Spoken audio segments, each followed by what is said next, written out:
Сайн байцгаана уу эрхэм хүндэт та бүхэн. Өнөөдөр би та бүхэнтэй маркетингийн талаар ярих гэж бодлоо л доо. Ер нь бол зарим хүмүүс маркетингийг зар сурталчилгаа рекламтай андуураад идэг. Маркетинг гэхээр л зар сурталчилгаа реклам ярих жишээ нэ. Энэ бол тийм биш юм. Маркетинг бол маркетинг, зар сурталчилгаа, реклам бол реклам, зар сурталчилгаа. Ямар учиртай вэ гэхээр зар сурталчилгаа рекламыг бүтээлч тийм фантастик байдал нь илүү хөгжсөн креатив тим хүмүүс хийдэг.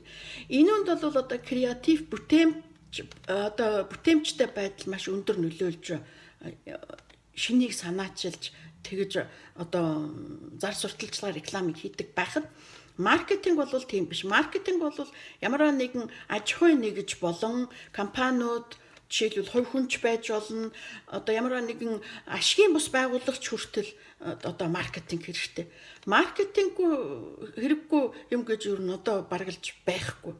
Зохион байгуулагчсан организашн болгонд маркетинг хэрэгтэй. Тэр та улс төрчид хувь хүн хүртэл маркетинг хэрэгтэй. За тэгэхээр маркетинг бол сурах түүнийг зохих хэмжээний шалгалтын нөгөөд эдийн засгийн шинжилгээ ухаанд тодорхой хэмжээний мэдлэг онолыг сураад түүнийг дадлаг туршлага дээр тулгуурлан зах зээлд хэрэгжүүлж болох тийм шинжилгээ ухааны эдийн засгийн шинжилгээ ухааны нэг хэсэг. Германы Ротлинг хотын их сургуулийн багш Буш хэлсэн байдаг л да. Маркетинг бол эдийн засгийн шинжилгээ ухааны сахилга бат гэж. Би бол энийг үндэслэлтэй үнэн юм гэж хувьдаа бодож байгаа. Маркетинг бол жишээлбэл хэн бүхний мэдих голчлын ихэвчлэн маркетингтай ямар нэгэн их бага хэмжээгээр харьцаж байсан улсуудын мэдих жишээлбэл бүтээгдэхүүн үүнд бол баглаа буудлын дизайнерч байх юм уу, дизайнч байх юм уу, бүтээгдэхүүн. За тэгээд хэлхээ холбоо, үн өртгийн асуудал, төлбөрийн хэлбэр гэж орно. За тэгээд мэдээж дистрибьютор үйлдвэрээс гараад эцсийн хэрэглэгчид хүрэх зам. Ийм дөрвөөс бүрэлдэх бөгөөд бусад багаж зэмсгүүд орж иж маркетинг стратеги гэдэг юм бий болж бүрэлддэг. За тэгээд зарим хүмүүс бодохдоо миний бараа сайн бараа. Миний үйлчилгээ сайн бараа. Тийм учраас зах зээл дээр ямар ч явдал төвөггүй борлогдох болно гэсэн тийм үндэслэлтэй байдаг. Тэгэхэд сайн бараа гэж юм юу юм? Сайн бараа удаа хэрэглэгдэх юм уу? Эдийн засаг санхүүгийн хувьд ашигтай юм уу? Шинэ техник, технологи юм уу? Чухам юу юм?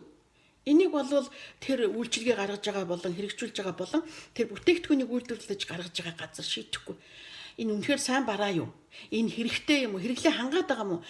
Энэ сэтгэлд нийцээд байгаа юм уу? Энэ миний асуудлыг арилгаж байгаа юм уу гэдгийг зөвхөн худалдан авагч хэрэглэгч нар л шийднэ. Худалдан авагч хэрэглэгч нар эцсийн бүлэгт өөрснийхөө мөнгийг төлж уг үйлчилгээ болон уг барааг хэрэгэлдэг юм уу? Аль эсвэл өөрснийхөө асуудлыг арилгаж яана гэсэн үг. Тийм болохоор энэ үнийг сайн муу барааг зөвхөн зах зээл буюу худалдан авагч хэрэглэгч нар л шийднэ гэсэн үг. За нэгдүгürt энэ. Хоёрдугürt зарим хүмүүс бодохдоо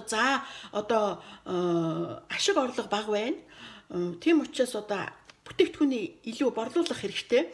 Юмаа сайн худалдах хэрэгтэй, маркетинг хийнэ гэдэг. Энэ бол бас тусдаа асуудал. Ашиг орлого муу байгаад худалдаа борлуулалт хийх шаардлага бол худалдаа борлуулалтын шаардлага гэж үзнэ. Үүнд бол маркетинг бас тусдаа. Гэхдээ энэ хэсэг асуудал маань мөн л маркетингийн нэг хэсэг багч нь л да реклам сурталчилгаа шиг. Тэгэхдээ чухам тухайн үедээ яавал дээрвэ гэдгийг төлөвлөж гаргаж судалж иж шалуухан хурдан хугацаанд бүтээгдэхүүнээ хурдан борлуулна гэсэн үг.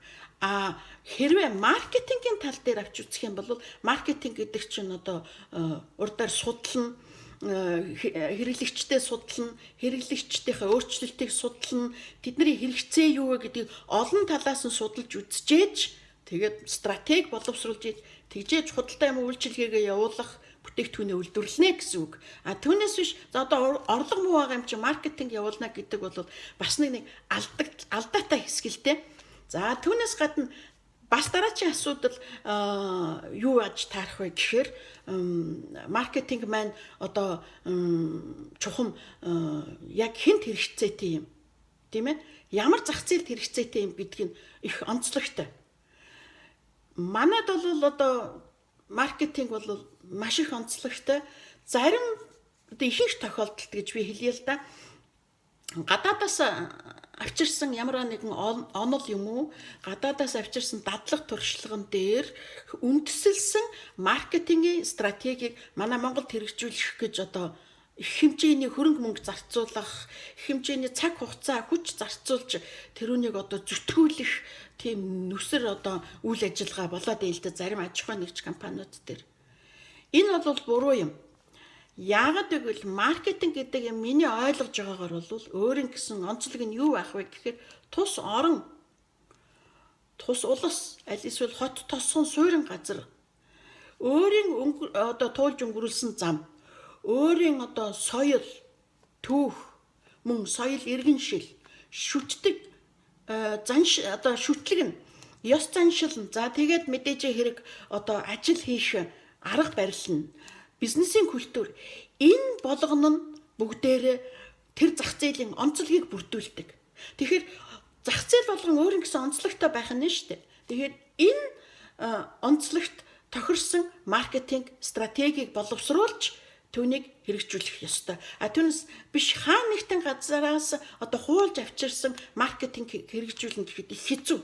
Өнөөдөр зах зээл чинь өнөөдөр чинь хүлээж аавна. Аль эсвэл тус байгууллага өнөөдөр зах зээлийг их бах хэмжээгээр өөрчлөх шаардлагатай болж штэ. Энэ бол маш их хугацаа алдна гэсэн үг.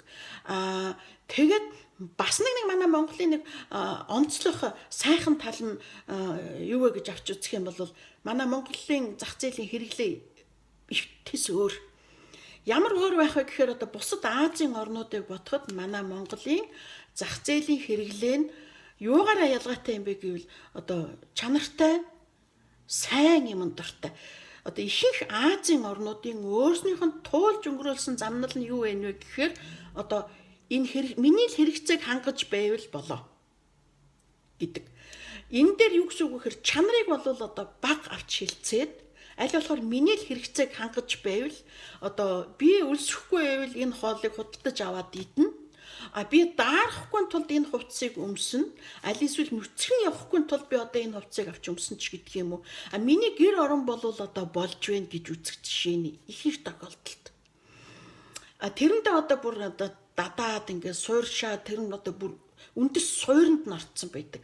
Манай Монголд бол тийм биш. Манай Монголын зах зээл бол уян хатан нэгдүгээр, хоёрдугаар тэр хамгийн гол онцлж хэлэх онцлог нь юу гэхээр чанартай юм дуртай, бүр хизээнээсээ дуртай, чанартай сайн юмыг хэрэглэх, гой ганган байх, сайн юм хэрэглэж, сайн хооллох энэ бол Монгол хүний бүр үндэс суурь нь байдаг. Энэ нь одоо түүхэндээ ч тодорхой байдаг. Бид нар бүгдээрээ мэдж байгаа. Хэрвээ одоо сайн сайхан юм чанартай одоо гоё сайхан юм өөрсөнд нь байхгүй бол дайн хийгээд одоо булааж авдаг байсан байгаа юм. Жишээлбэл Хятадын цагаан хэрмийг ямар үндэслэлээр барьсан бэ гэхээр байн монголчууд ирж дээрэмдэж тонож дайн хийж юмыг булааж авч явдаг байсан учраас түүнийг хамгаалахын тулд Хятадын цагаан хэрмийг барьсан. Энэ ямар учиртай вэ гэхээр манай монголчууд сайн юм дуртай. Тэгэхээр одоо манай энэ зах зээлд манай одоо үйлдвэрлэгч нар, үйлчилгээгээ хэрэглүүлэгч нарын гол анхаарах юм нь чанар. Бүхэл маркетинг стратегийнхаа үйл ажиллагааны чанар. Харилцаанаас өгсүүлээд бүтээгдэхүүн, за одоо тэгээд тэр борлуулалт, дистрибьюторийн үйл ажиллагаа энэ бүхий л одоо маркетингийн багаж зэвсгийг сайжруулах. Харьцаа хэлхээ холбоог сайжруулах гэх мэт ингэж чадсанараа бүтээгдэхүүн үйлчилгээний чанарын менежмент сайжирна. Ингэж чадхлаараа бид нар маркетингд одоо зах зээл дээр маркетинг стратеги зөв боловсруулж хийж хэрэгжүүлж чадах төхөмтэй болно. За эхний ээлжиндээ миний ярих гээд байгаа юм энэ байна. Дараагийнхаа ээлжин дээр одоо мэдээж маркетинг чухам яаж хийх ёстой юм, юуг нь анхаарах ёстой юм. гэдэг тал дээр маркетинг шинжилгээ судалгааны талаар ярилцгаая. Тэгээ та бүхэнд асуух юм байвал асуугаарай. Сонирхсон талархаж байна. Тэгээд оройг сайхан өнгөрүүлээрэ.